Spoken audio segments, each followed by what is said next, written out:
Harry and Meghan's claims about supposed racists in the royal family have left a predictable and poisonous legacy for the last few years. We live in an age where grievances are given the benefit of the doubt, where the establishment is toxic by default, where my truth apparently means more than the truth.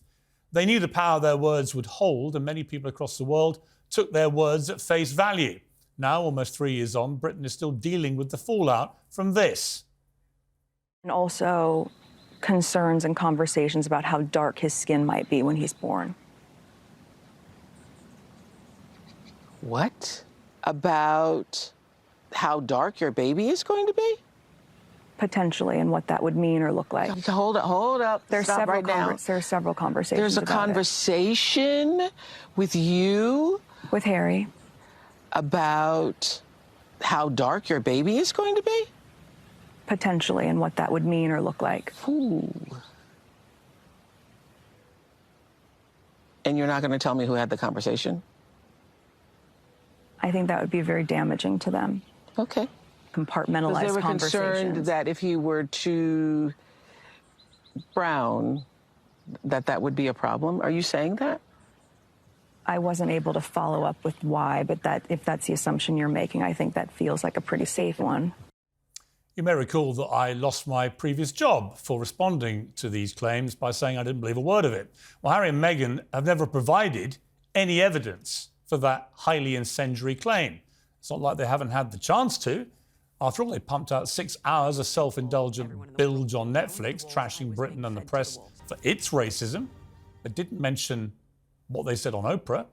Harry read 150,000 words of family-bashing poison in his memoir Spare and toured the TV studios to promote it. It didn't mention what they'd said to Oprah Winfrey. Meghan had a 12-part podcast on Spotify. Didn't mention it either. It was like it never happened, like it disappeared. Clearly, neither of them gave a damn about royal protocol or family privacy. In fact, they built a whole industry around violating their own privacy and that of their relatives. Instead of backing up those claims about racism on their relentless publicity tour, Harry did a sort of strange U-turn, didn't he, a few months ago? Tried to pretend they'd never said them. It was us. It was the media. In the Oprah interview, you accuse members of your family of racism. You don't even... No, we didn't. Well, of... The British press said that. Right. Did Meghan ever mention that they were racist? She said there were troubling comments about Archie's there was skin concern colour. about his skin colour. Right. Wouldn't you describe that as essentially racist? I wouldn't, not having lived within that family. Took him 2 years to do that U-turn.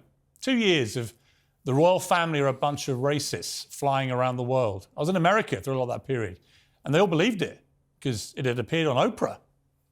Then he says, I never meant to say anything about racism. What are you all talking about? It's the beastly media. Well, now Harry and Meghan's lick-spittle client journalist Omid Scobie, the man who lied about his age, said he was 33 when in fact he was 38, a bit older now, said he never used private jets and then got reminded of an Instagram picture of him the week before he denied that this week, showing him on a private jet. The man who said that I have regular phone calls with Queen Camilla. Regular phone calls. Never had one phone call with Queen Camilla in my entire life. I'd like to, but she doesn't call. Well, Scobie is back with a spiteful, lie-filled new book that's poured fuel on the flames. He says that Meghan wrote private letters to King Charles, naming 2 royals who she accuses of taking part in those supposedly troubling conversations about Archie's skin colour. Scobie initially said he knew the names but couldn't legally report them. But of course, he could have done outside of the UK. He could have done it in America if he wanted to, where the book is published. He could have done it anywhere. But he said he never names names, which is another of his lies. And yet overnight, they were sensationally revealed, suddenly, out of nowhere, in the Dutch version of Scobie's book. Journalists had been sent copies, and the book was briefly on sale in bookstores before being suddenly withdrawn in a dash by the publishers.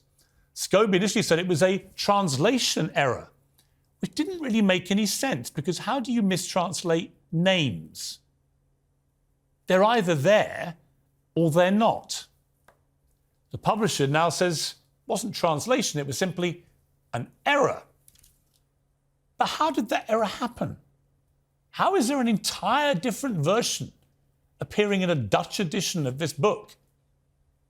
The consequence of that error is that millions of people online around the world now know the royals are again being implicated in what I think is a completely baseless claim of inferred racism.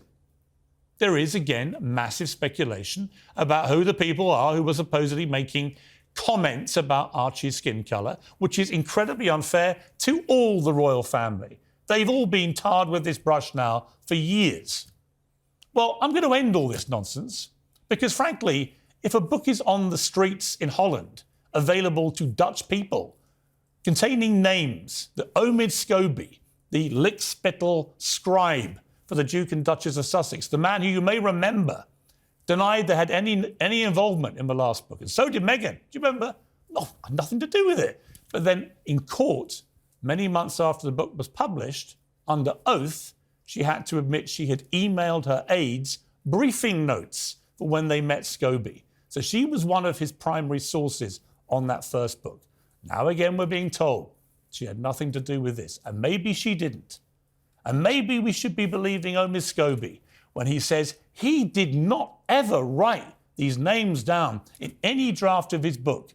It just somehow popped up in the Dutch version of the book. How? I've written 10 books, I think it is now.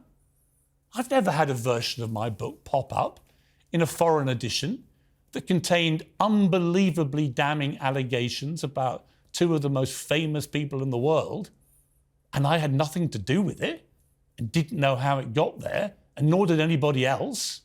How does it get there, Omid? Surely you as the author, I mean, you must be furious, right? You must be demanding. Heads roll. And you want names, don't you, ironically, Omid, about who did this to you, who besmirched your reputation as an author? I would, Omid. I'd want to know right now, especially if I was trying to convince the world that I had nothing to do with it myself and I'd never, ever put these names in writing.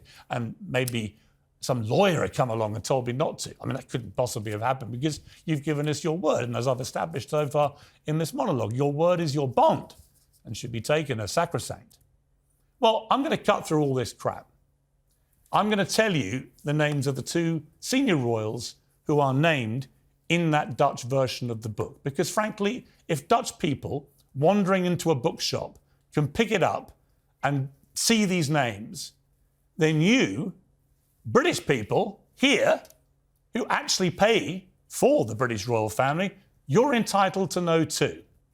And then we can have a more open debate about this whole farrago, because I don't believe any racist comments were ever made by any of the royal family. And until there is actual evidence of those comments being made, I will never believe it. But now we can start the process of finding out if they ever got uttered, what the context was, and whether there was any racial intent at all. Like I say, I don't believe there was. The royals who are named in this book are King Charles and Catherine, Princess of Wales. Well, joining me now is the royal editor of the Sunday Times, Roya Dicker, who just discovered I was going to do that, royal biographer Tom Bower, who also just discovered I was going to do that, and the professor of Black Studies at Birmingham University, Kehinde Andrews. But first, the Dutch royal journalist Rick Evers, who has read the damning excerpt because he's seen it in the Dutch version. Let me talk to you, Rick, first of all. When you first saw what appeared in the Dutch version, what did you think? Well, I wouldn't think I would have some big scoop because I was thinking that everyone in the whole world would have the same copy, except it would be in English. So I wasn't aware that it was such a big thing. How do you Of course, it is a big thing that their names are in it, but right. Everyone would have the same copy, isn't it? Usually. Right. Well, I couldn't work out in my rational head why you should know what those names were, but British people shouldn't. So that's why I've said them. And to repeat, I don't believe a word of these racism claims, never have done. I've seen no evidence to suggest they're true. I think it was an ugly smear. And now at least we can have a public debate about it and people can say what they really want to say about it. But from your perspective, how do you think these paragraphs appeared in the Dutch version if Omid Scobie, the author, insists, as he has done, that he had nothing to do with it, never put these names in writing, never supplied a draft with those names? First of all, I want to say, after your track record, Piers, it would be very unimpressed if you didn't mention these names. So well done, because you're the first one, I think, on TV that's doing that. To be honest with you, I don't understand why journalists wouldn't. I haven't understood why we haven't so far, because the moment a book is published and available to people on the streets of another country containing these names, I don't even know if these are the two names of the two people that Meghan Markle originally with Harry claimed made these comments. We don't know. But we do know they've appeared in the book, a version of the book, and it's Omid Scobie's book, and we do know that under oath Meghan Markle admitted that she conspired in his last book as one of his sources. So let's wait and see how this plays out. But again, just to come back, what do Dutch people in the media think has happened here? Well, I don't think Dutch people really care about it, because it's the U.S. royal family in this case that is involved. Not even the British royal family, actually, because people don't believe it, I think. But on the other hand, how did it end up in the book? I think it is in the way Omid is describing it. It was not in the manuscript. What is the manuscript? Is it the final version that you hand in at your publisher? In that case, it was in an earlier version, and it got erased in all the other versions all over the world, except for that tiny little country, the Netherlands, that has been overlooked. Maybe someone overlooked the Netherlands to send us a memo, the publisher, or maybe the publisher forgot to do it. I don't know. Well, it's very mysterious. Let me go to another seasoned author, Tom Bauer. You've written many books. Have you ever known a situation, Tom, where a version of your book has appeared in a foreign version containing paragraphs you knew nothing about that contained bombshell revelations? It's impossible. And also, more to the point, he also complained that the French translations were wrong too. I mean, the problem with Scobie is everyone is getting it wrong what he wrote. But of course, he can't probably remember what he wrote himself because it's so full of fabrications. Well, I'm not saying he's lying about having no involvement in this. I'm just saying generally he's a terrible liar. He's a terrible liar. We know that from his own statement about the briefing from Jason Knauf, which Meghan gave him. We know he's a liar. And I think he's fabricated a lot in his book. And he lied when he said he didn't have Meghan's help in this book. Clearly, he was briefed by Meghan's people from California. He says they share mutual friends, right? But those friends would not be allowed to cooperate with him without permission. Exactly. It's exactly before. This is all. His book, again, is Meghan's voice. Why is she decided to launch another war, a battle against the royal family? That's for her to explain. But she hasn't dissociated herself from Have you ever thought that there was any racial intent from any comments made? No. I mean, the whole this is actually explained in my Meghan book very clearly. It was a very, very early on in Harry's relationship with Meghan. He goes for tea to Clarence's house.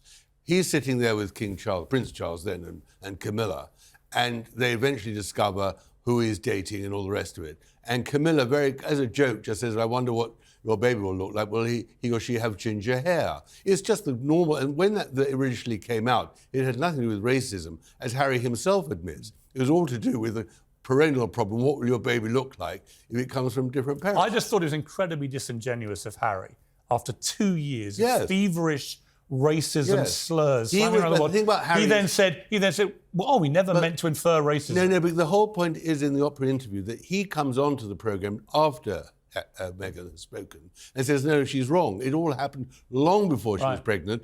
It happened right at the beginning of our relationship. It was just a normal tea conversation. Nearly 2 years before. Exactly. And so Meghan had lied. I mean, there were 17 lies she uttered in the Oprah interview. That was one of her lies. And that is the problem. He's now hoist by it. But the real problem is he's caused enormous damage. And Scobie... Huge damage. And Scobie, to get some money and all the rest, stirs it again and again and again. But this time, yet again, is definitely with Meghan's approval.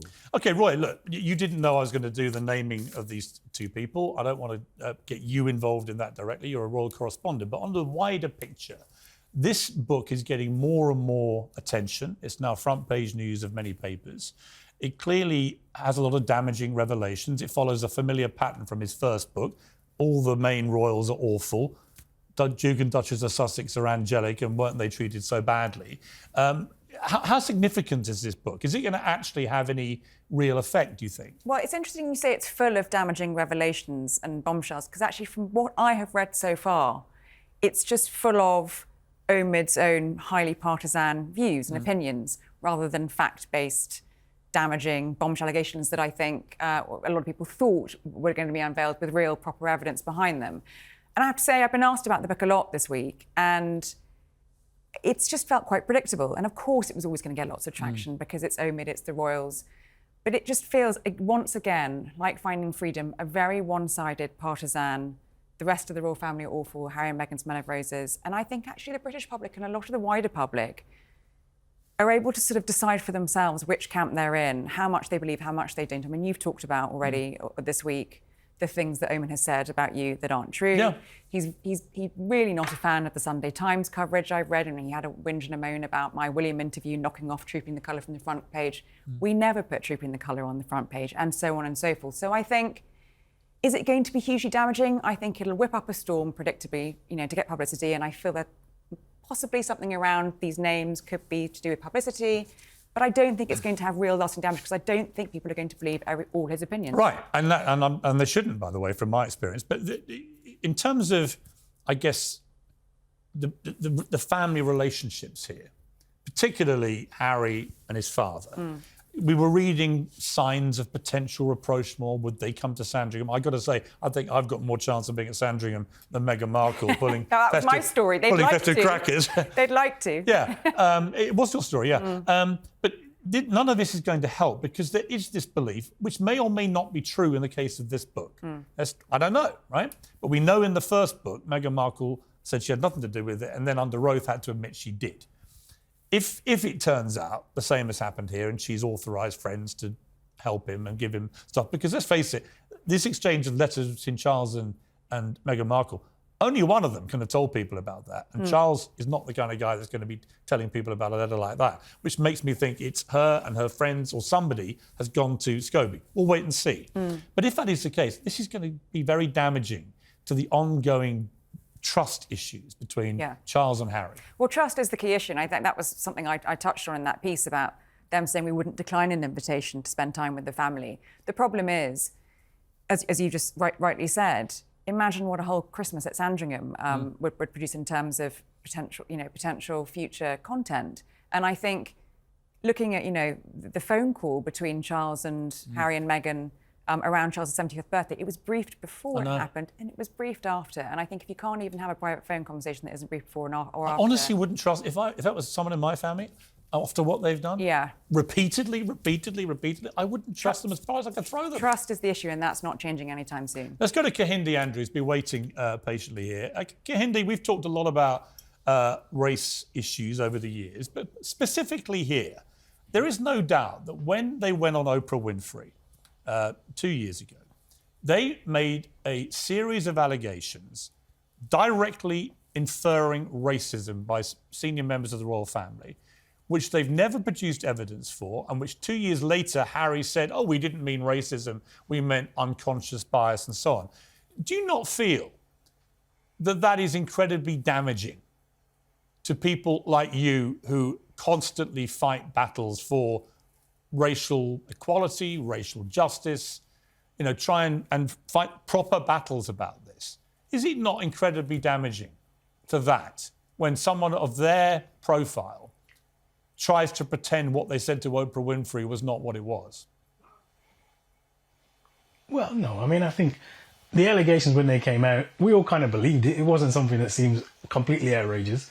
Also, I'm not sure what evidence you could have. And actually, if you listen to the clips, they're clearly trying not to say the names because they know the names are going to cause this massive storm. But I think the bigger problem with the whole way this has been portrayed is Oprah's shocked, everybody's shocked. No black person I know was shocked that this came up in a conversation in the royal family. And the bigger problem here really is that actually it isn't about racist royals. It's about the royal family is racism. It is a symbol of white supremacy. That's the bigger problem. Well, because the way we they're white. talk about this now is completely because ludicrous. they're white. No, not because they're white, but because they're white, because they are Where is almost the evidence? exclusively Where white. is the evidence of them being white supremacists? The link back to the the link back to colonialism. Why do we even... The idea that a country like Britain, which is incredibly diverse, an empire which was more diverse, is led by this almost exclusively white family into the 21st century. I'm sorry, that is So you're judging them by their skin That's colour. the issue of racism. So just to be clear, you're judging them by their skin colour, not the content of their characters. No. I'm saying their skin colour is not an accident. It is not an accident that Meghan Markle No, they're is the white. first black person to They go can't into help the being family. white. It is not an accident that she's run out of the family. Kahindi, they're white, you're black, I'm white. We can't help our skin colour. It's not about their skin colour, it's about what it represents. The idea that King Charles is the king of... My family's from Jamaica, which is 90% black people, and the king of the head of state of Jamaica is the King Charles. It's ludicrous. That is a ludicrous thing in the 21st century. But that is what I'm saying, symbol of white supremacy. Well, you're going to have a vote. I couldn't care less if it was Kate. Listen, countries like Jamaica will have votes and they can decide... It's not about having a vote, it's about the... No, but the point is you can... There are countries choosing... There are countries like Jamaica choosing whether they want to go independent. That's absolutely a democratic right. You don't have to have our monarch as the head of state. The fact that's a choice... The fact that's a choice in the 21st century tells you there's a big problem. Do you think anyone then... So anyone in the royal family, Kahindi, just to be clear, anyone in the royal family, as far as you're concerned, is a white supremacist simply because they're white and they're part of a royal family? What I'm saying is the royal family, like the police or like universities where I work, they are institutions of white supremacy. It's not about the individuals. It's about what they do. It's about their role in the world. That's the real case. The royal family should be gone. It should be abolished. It shouldn't exist if we're talking about anti-racism. I really couldn't care less which royal said what, because that actually distracts. What if they didn't say it at all? Why on earth would we accept? What if they didn't say it at all, but the whole world has been led for 2-3 years to believe that they did? What about that scenario? Like I said, this doesn't, like for me, it really doesn't matter whether they said it or not. Because you think they're all racist anyway, right? It's not about individual people. It's not they are all racist. They are in an institution which is racism, which is one of these primary symbols of racism. You know, sometimes, Kahindi, I think it is a bit surprising that Kate. I think.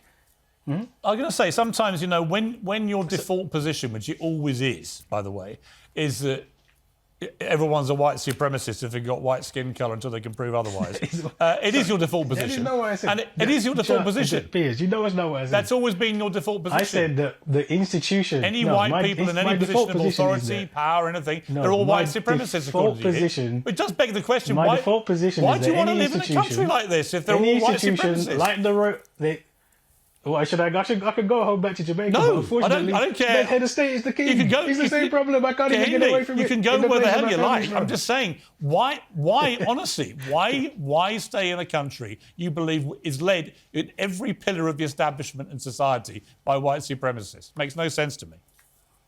Because the reality is that that's the world. I didn't choose the world. That is the world that I inhabit. And I would stress, I'm not saying that all white people are white supremacists. I actually think when we think about racism as individual racist, it's the worst way to think about it. Think about the systems, think about the institutions. And the royal family is exclusively white for a reason. It is the head of the so-called Commonwealth British Empire for a reason. It is a direct connection to the colonial history that this country loves so much. It is the premier symbol of white supremacy. You know what? It's actually not exclusively white. These comments. It's not exclusively white because the Duchess almost of Sussex. Exclusively. I said the Duchess of Sussex is not white. I said almost exclusively. What she did do was she entered the royal exception family. That proves the rule. She launched a grenade of racism allegations and has ever since stayed silent about those. She barely did anything. And let them run riot around the world. I mean, that to me... She came into the royal family and her blackness was so much of an affront in its way, that everybody lost their minds. That, in its way, is a form of racism, actually, in my view, what she's done.